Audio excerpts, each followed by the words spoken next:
Assalamualaikum warahmatullahi wabarakatuh. Baik, pada kesempatan ini saya akan mencoba menemani kita dalam membaca, dalam memahami, mempelajari tentang pengantar ilmu hukum. Ini mata kuliah yang ada pada semester pertama ya, dalam program studi hukum. Ini saya bawakan buku yang sudah cukup tua sebenarnya. Penulisnya juga sudah meninggal dunia. Guru kami dulu tidak sempat diajar, tapi para dosen-dosen kami dulu di Universitas Gadjah Mada menjadikan buku ini sebagai bahan utama ya untuk menjelaskan dalam mata kuliah pengantar ilmu hukum. Ditulis oleh Prof. Sudikno Martokusumo. Judulnya Mengenal Hukum Suatu Pengantar, terbitan dari Liberty Yogyakarta. Ya, saya coba bacakan beberapa hal yang penting saya baca gitu. Jadi kalau ada yang bisa diloncati tidak harus dipelajari detail, saya akan loncat juga. Gitu. Ini saya bacakan detail prakatanya sampai biar kita ketika mengetahui satu buku itu cermati kata pengantar. Kadang kita kan seanggapnya itu remeh saja, padahal di situ ada gambaran apa sih yang dituliskan di dalamnya, apa kehendak si penulis dalam menuliskan buku itu. Prakata. Dewasa ini dirasakan masih kurangnya buku-buku pelajaran tentang hukum, khususnya tentang pengantar ilmu hukum. Maka buku ini dimaksudkan sebagai buku pelajaran bagi mahasiswa Fakultas Hukum untuk memenuhi kebutuhannya akan buku-buku tentang pengantar ilmu hukum. Buku ini hanyalah salah satu dari sekian banyak buku tentang pengantar ilmu hukum untuk membantu mengantarkan mahasiswa Fakultas Hukum memasuki lapangan ilmu hukum di samping kuliah dan buku-buku wajib lainnya. Belajar ilmu hukum hanya belajar ilmu hukum hanya dari satu buku saja tidaklah cukup. Isi buku ini tidaklah lengkap karena tidak menyajikan seluruh materi secara tuntas. Memang tidaklah mudah menulis buku tentang pengantar ilmu hukum yang sistematis dan lengkap selengkap-lengkapnya. Sebagai pengantar, maka uraian tentang pengantar ilmu hukum harus memberi gambaran yang menyeluruh ya, dan umum sifatnya, sehingga sifatnya abstrak.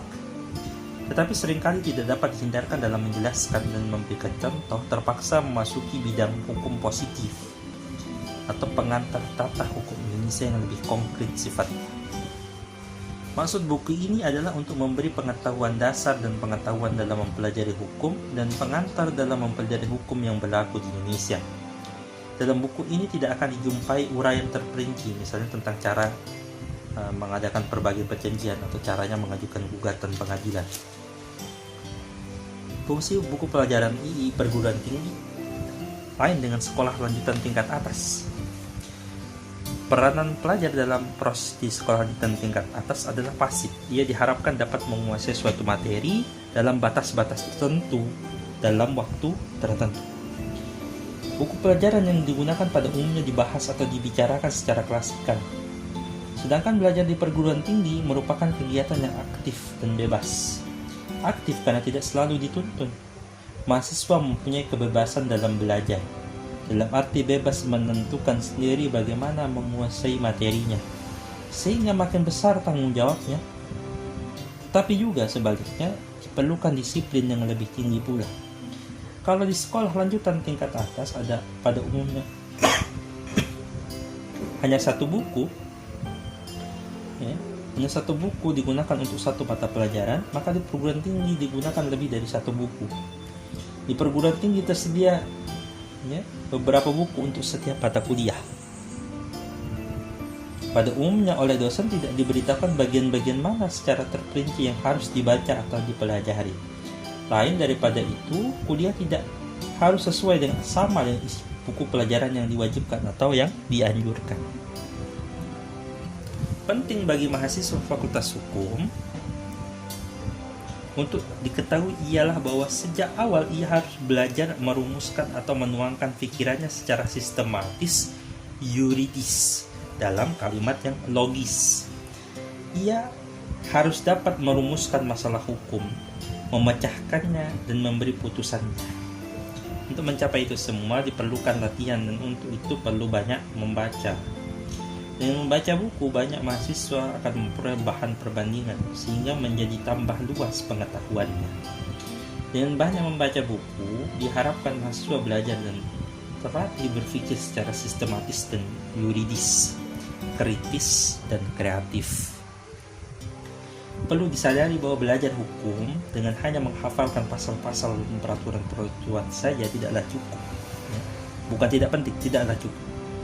Arti pentingnya dalam suatu peraturan hukum terletak dalam hubungannya yang sistematis dengan peraturan-peraturan hukum lainnya dan dengan keseluruhan peraturan-peraturan hukum, sehingga dengan demikian harus dipelajari pula sistem hukum. Peraturan program itu tidak akan lengkap dan tidak akan semuanya jelas, sehingga hukumnya masih harus dicari. Penemuan hukum ini harus pula dipelajari kalau kita mempelajari hukum. Jadi samping peraturan-peraturan hukumnya, harus pula dikuasai sistem hukum dan penemuan hukumnya. Penulis yakin bahwa buku ini banyak kekurangannya. Maka oleh karena itu setiap kritik yang bermaksud untuk menyempurnakan buku ini disambut dengan gembira. Semoga buku ini bermanfaat bagi para mahasiswa Fakultas Hukum pada khususnya dan dunia hukum pada umumnya. Yogyakarta, 7 Desember 1985, Sudikno Mertokusuma.